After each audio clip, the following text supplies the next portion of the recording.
By the time I came to the treatment center, things were in shambles. I had abandoned my family. I was basically unemployable, and along the way had lost a couple of very good jobs in the radio industry.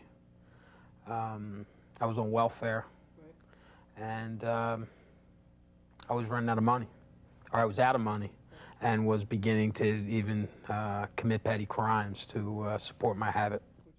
For me, until I came into into the University of Pennsylvania Treatment Center, I didn't realize that there was a difference between a desire or a craving to smoke crack cocaine and the actual action. They were inseparable from me. One was laid directly on the other, and I had no idea if they were different.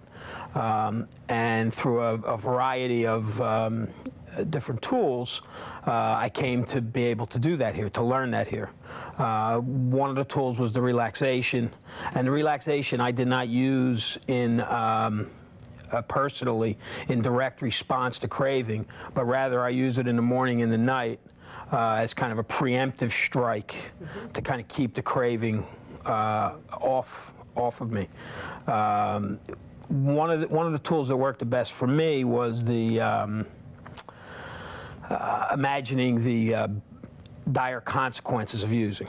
Because clearly as an addict, when you want to get high, what you think about is the pleasure principle of it.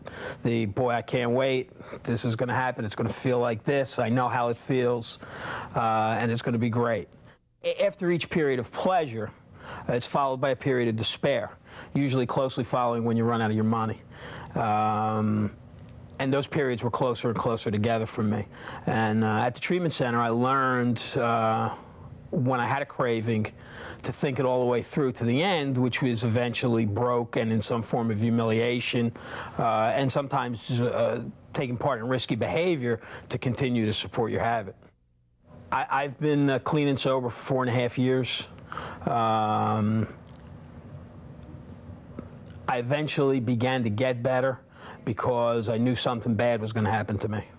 I didn't know if I was going to die or do time in prison, but so I knew my time was up and something bad was going to happen. Right now I feel like my sobriety is very solid, although I continue to take steps today to keep it that way, because although my sobriety is solid, the consequence of any relapse, in my opinion, will be fatal to me.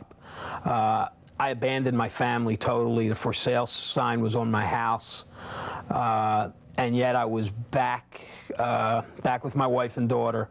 I was able to see my wife through a disease that ended up being fatal, but I was able to end up being there for her. My daughter's 17 years old right now, very well adjusted, and recently received a scholarship to Tulane. I'm back. I was back in my career, and in fact surpassed any success that I had before.